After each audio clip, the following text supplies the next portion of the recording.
Sometimes I wonder if we understand Islam as it should be understood.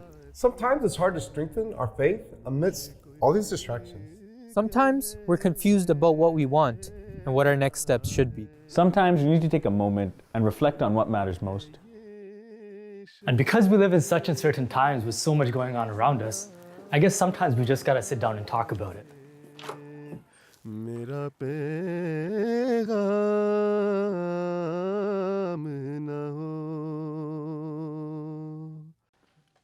Bismillahirrahmanirrahim. So last night I was doing some calculations with regards to Chanda payments, and some thoughts crossed my mind. You know, a lot of people ask a lot of things about Chanda. You know, why is it that Jamaat collects Chanda? You know, about the amounts. Sometimes why is it so much? And just to, answer some of these things, like we know about Zakat as Muslims, and some people will say that, you know, Chanda is a new creation by Jamaat Ahmadiyya. So what's the difference between Chanda and Zakat? You have to understand that Zakat is also a Chanda, right? Chanda just means contributions, and any kind of infaq fi sabilillah, any kind of giving in the way of Allah Ta'ala, that would be constituting as Chanda. So yeah, Holy Quran does mention Zakat, but that doesn't mean that it doesn't mention any other kind of spending in the way of Allah Ta'ala. We know numerous examples where the companions of the Holy Prophet Sallallahu Alaihi Wasallam, there was a need at the time, and the Prophet ﷺ would approach them and say that this is our need, this is what we need for now. And that was way above and beyond what zakat is.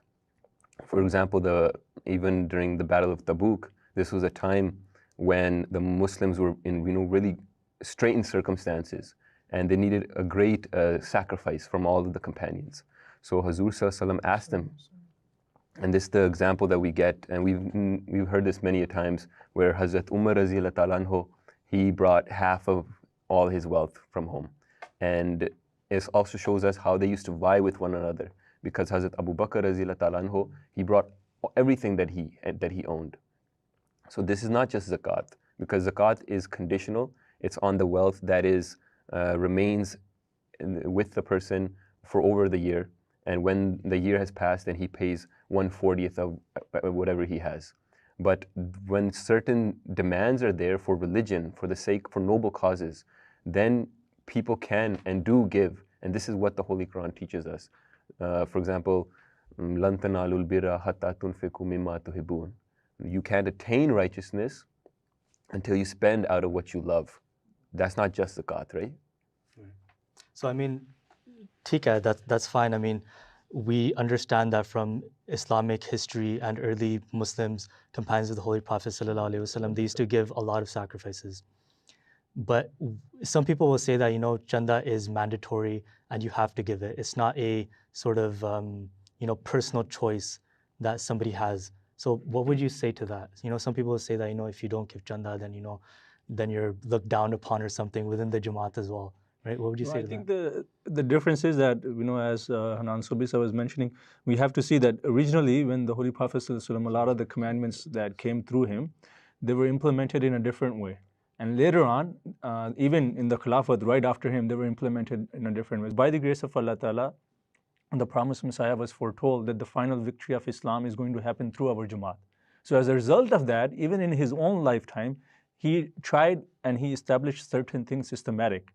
And though he didn't go all the way, but that's how it is, that in prophethood, small steps are taken, and then Khalifas and the Khulafa, when they come after, they establish it more. So I think that's what overall we can say, that in our Jamaat, the percentage or whatever that is, slowly it is getting defined. And then there's a lot of different more categories, because as the Khulafa see different needs, it's a systematic approach. And the promised Messiah, he was very clear, the 5 branches he mentioned for the victory of Islam. All of those, they require financial sacrifices. Sometimes the issue is that people are, ignorant, or maybe they're not aware of why we're doing this. And as a result of that, they might have questions. But as far as spending in the way of Allah is mentioned, this is something that is done in each community. It's not something our community started, and it's not something the religion of Islam started, for that matter, right? All the earlier prophets, when they came, for example, if you read the Bible, Hazrat Jesus Christ, Islam, he was saying the same thing. Moses, Abraham, so all the prophets, they were demanding financial sacrifices from their companions, from their followers. The only difference is that our Jamaat has made it more, brought a systematic approach to it. And in actuality, if you look at it, it's much easier this way. The reason being, for example, as Hanan Sahib was mentioning, there is a fixed amount, right, with everything. So I know that, okay, I have to give this much. Whereas earlier on, what happens is that when the community is small, all the followers, I would say 95, even more % of the followers are right there in front of the Prophet. So he's able to make an appeal, whatever the situation is, and they're able to address it. So as the community starts to grow, there has to be a systematic approach. And we can see that not only in Chanda, for example, if you look at our community, now each country has its own president, Amir. Within that, you have the auxiliary organizations. And all the branches, they have their own presidents, right? And then you go to the regional level, you go to the local level. So all of that is a result of having a systematic approach to things. So similarly, when it comes to Chanda, there's a systematic approach that, okay, if you're earning member, you pay this much. If you're a non-earning member, you pay this much. Then if you're a Musi, you pay this much. If you're not a Musi, you pay this much. Chanda Jasa Salana is this much, this % of your income. Then you have the auxiliary Chanda Jat as well. So overall, the basic idea is we need to understand is that this systematic approach has been brought in for our ease. Somebody who doesn't understand the essence of financial sacrifice, they would sort of come up with these questions and these random, whispers in their mind that, isn't this a lot of money that Jamaat is taking from us?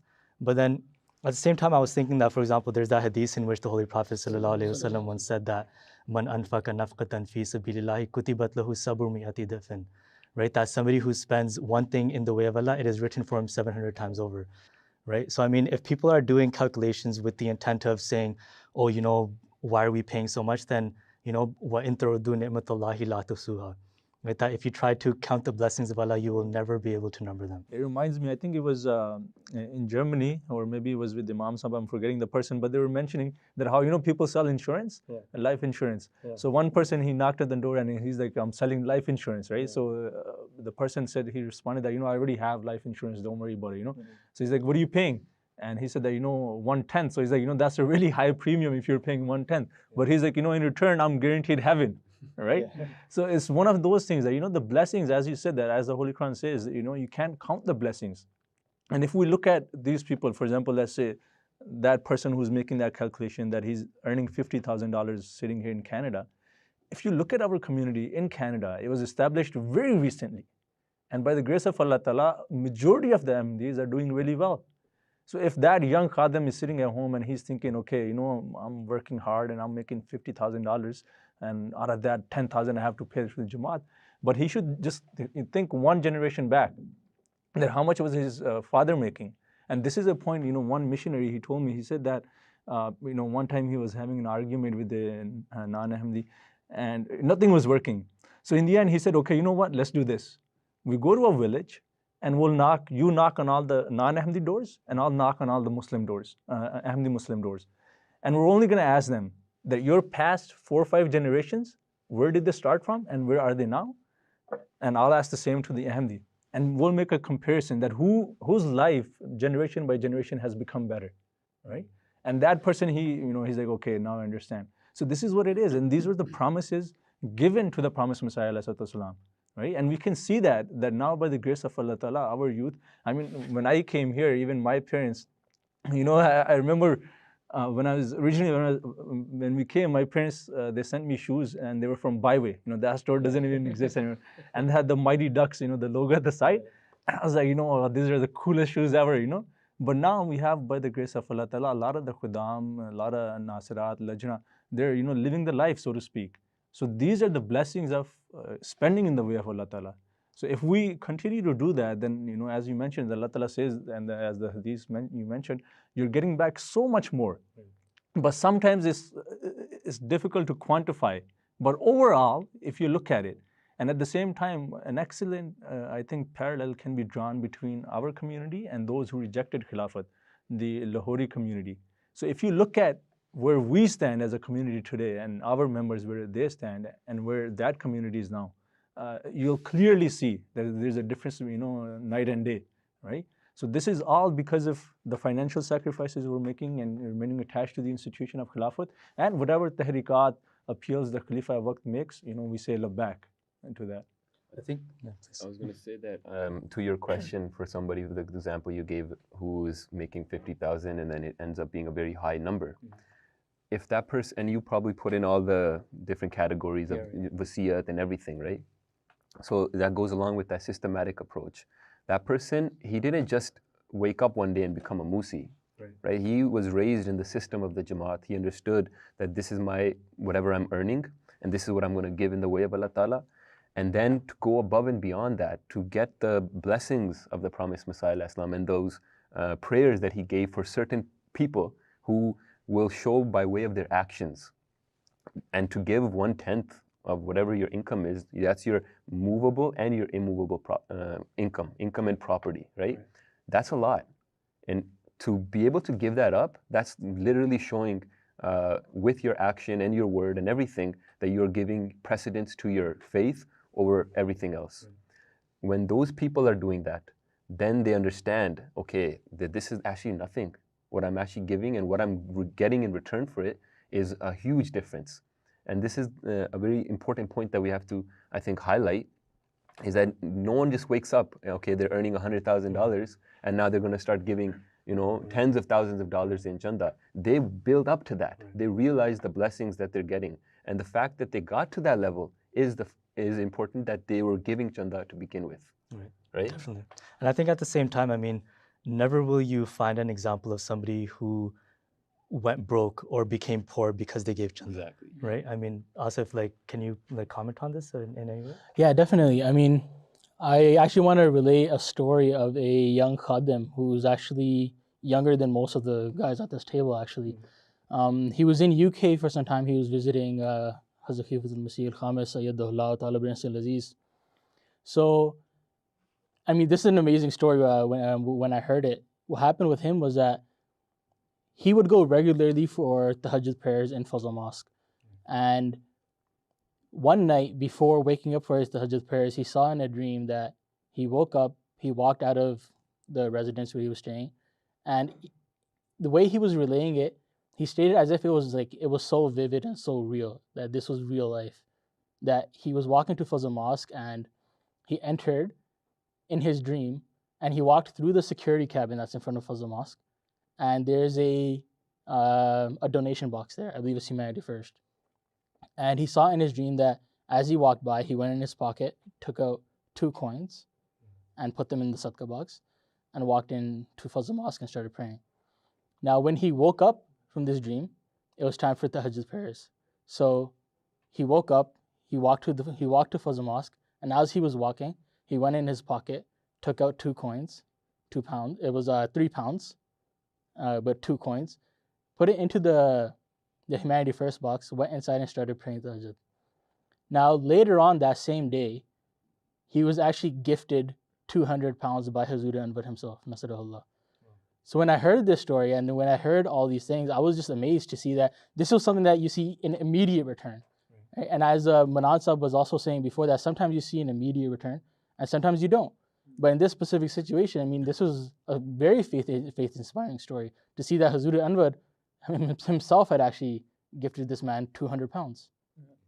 And I think that's what it is, that a lot of us, our parents, if you ask, sometimes the youth, they were impatient. So we're like, okay, if I'm, giving this much money, where is it going, right?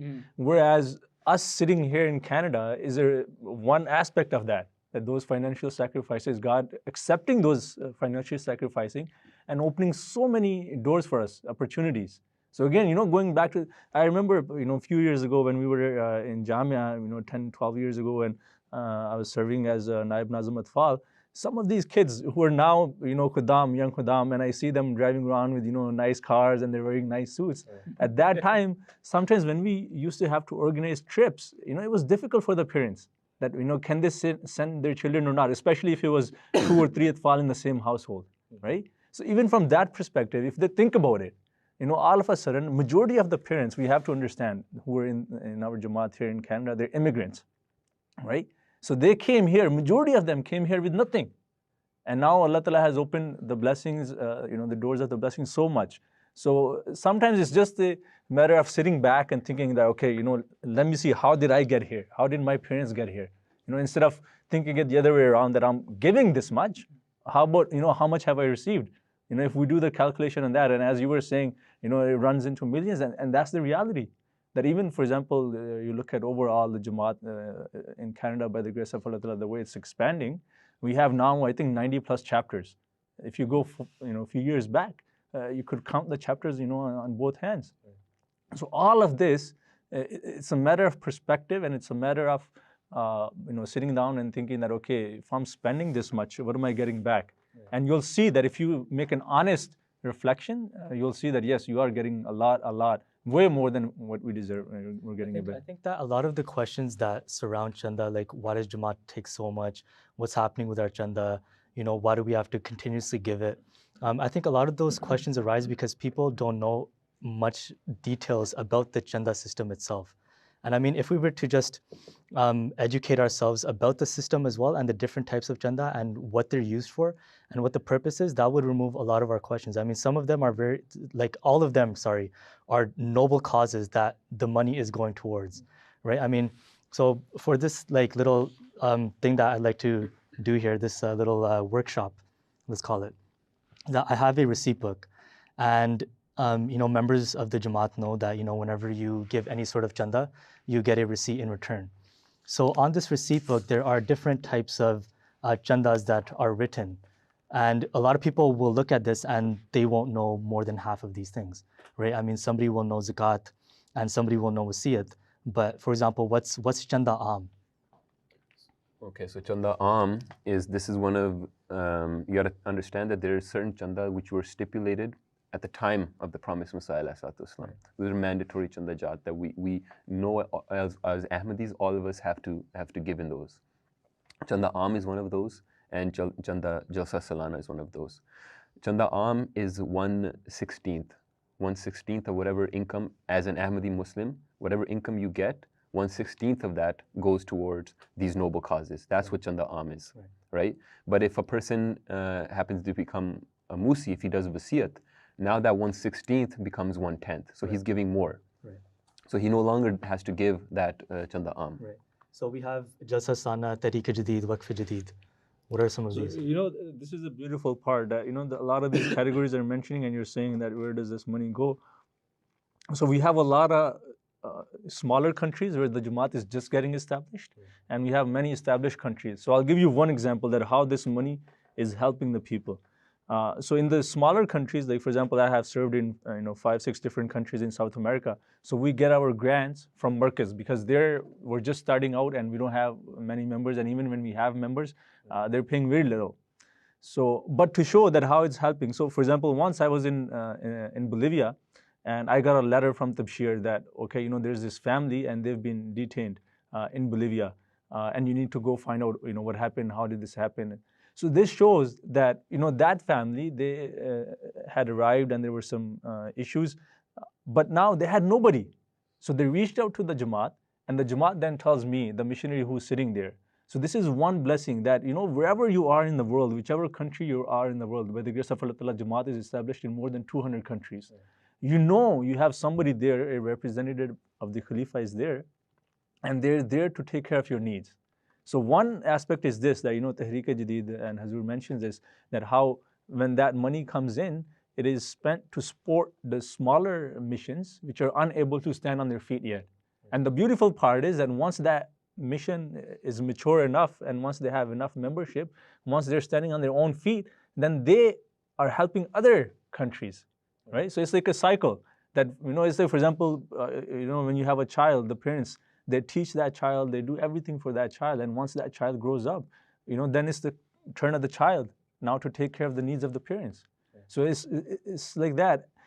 The other thing I wanted to say was that, sometimes people say there is too many categories, right? Whatever is mentioned here, that's not even all the categories. There are a lot more categories. But the reason I love that is because every time there's a genuine need, our Khalifa decides, whoever the Khalifa at that time is, that yes, this is a genuine need, and he makes an appeal.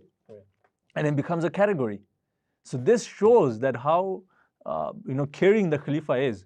That, for example, I think a few months back we got a memorandum that there is a school being built in Rabwa for the kids with special needs. Right. And Amdad Tulaba, I think Hazur mentioned that those who want, they should donate in that fund. So now this would show that especially those students who themselves were struggling financially at some time, and then they got help, and now they have reached somewhere in life, this would appeal to them that yes, you know what, this system actually helped me and I need to donate towards this. So this is what it is. Categorizing everything is, again, going back to that systematic approach, that there's a systematic approach where we have, clearly defined whatever this category is. And as a result of that, let's say, Asif Saab, okay, this category resonates with me. Right. So I'm going to, apart from the compulsory chanda, I'm going to make it compulsory on myself that, I'm going to donate a little bit to this, I think the opposite we should look at too. For example, we have this systematic approach, and Tariq-e-Jadid and Waqf-e-Jadid are perfect examples of that. Hazrat Muslim Maud Razillah Ta'ala Anhu's far-sightedness, what he saw into the future, it's actually quite brilliant. Because nowadays you see a lot of Muslim clerics or Muslim representatives, and they're making these same appeals. They're saying we have all these villages in Africa or anywhere other places in the world, and we need funds. And they're trying the same thing, but they're going at a very unsystematic approach. They're saying, okay, let's try to help these people and make an appeal. But Hazrat Muslim Maud Razillah Ta'ala Anhu saw this system, and now we see the branches of it everywhere, in all across the world. It's very hard to find a country in the world where you don't find the blessings of it. So there's a lot of poverty among the Muslims as well, but within Jama'at Ahmadiyya, nobody ever goes hungry. Nobody is poor. Everybody is being assisted, and this is how they're being assisted. Just like there's a lot of other things, if you're Ansar, Khudam, Lajna, whatever you are, there's Ijtima, there's for membership and stuff. So all of those are in this receipt as well. What are the Maryam Shadi Fund? So sorry, just to cut you off, but from that we need to understand that, for example, if we're giving for Khudam, Ansar or Lajna, all of those auxiliary organizations, they're organizing so much activities for you. Exactly. So you're getting a return on your chanda, so to speak, right? So for example, we have a lot of tournaments within the Jamaat for Khudam, a lot of events are organized. You have your local ijtima, regional ijtima, national level ijtima. You get to stay overnight for 2-3 days. There's a lot of competitions, Brotherhood. So there's a lot of those benefits. The other thing, before we move on, I wanted to mention is that, one great blessing is that in these 200 or so countries, you have free residence.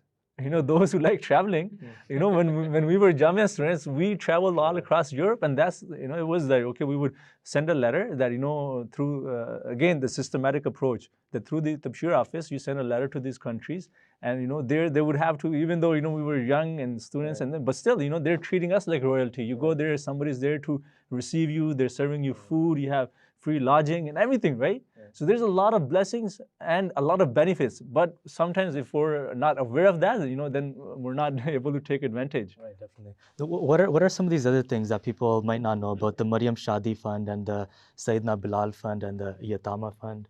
What are some of these? So the Maryam Shadi Fund has actually been established for those families who actually need financial help in regards to their marriages or marriage ceremonies and functions and whatnot. So that's the Maryam Shadi Fund, and again, a huge cost nowadays. Yes, some families can't, bear those costs. Yeah. So in regards to the Maryam Shadi Fund as well, it's not only financial contributions. For example, there are people who will donate their sherwanis, right? So in Pakistan, they'll have their Shadi function, and before leaving, they'll donate their sherwani to the Maryam Shadi Fund because they know that this is something that can actually be reused. So it's not only monetary, right? It can be other assets as well that can actually be contributed, and going back to what Hanan Saab was talking about before, I just remember this point.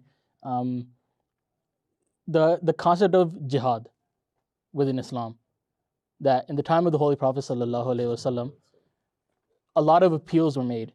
And we heard the event of Jang-e-Tabuk, the event of Hazrat Abu Bakr Razillahu Anhu and Hazrat Umar Razillahu Anhu.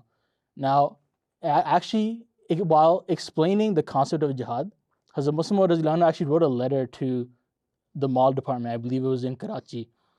And he wrote saying that if you want to be like Hazrat Khalid bin Walid or Hazrat Saad or Hazrat Jarrar Razillahu Anhum, then in this day and age, Allah Ta'ala has opened a door for you. That door is jihad. Jihad by the pen, jihad of the nafs, right? And if we want to take part in the jihad of that time and reap those blessings which the Sahaba reaped, then in this day and age, the means to do it is financial sacrifice. Not only financial sacrifice of yourself, but also teaching other people what financial sacrifice actually truly is. So this is like a really cool point that actually just popped into my mind. I mean, speaking about the essence of financial sacrifice, I mean, people have to understand that the money that is given to them is given by Allah the Almighty. It's not something of their own doing. A lot of people will say that, oh, you know, we're the ones who became educated, we became doctors, and you know, now, you know, all of it was us. It was our effort and hard work that went into it.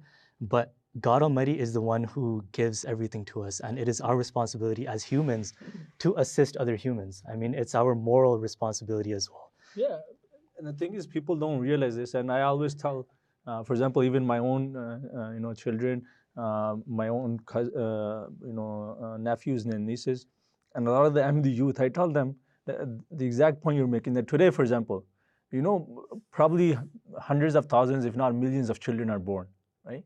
All across the world. Of those, how many are born in Ahmadi households?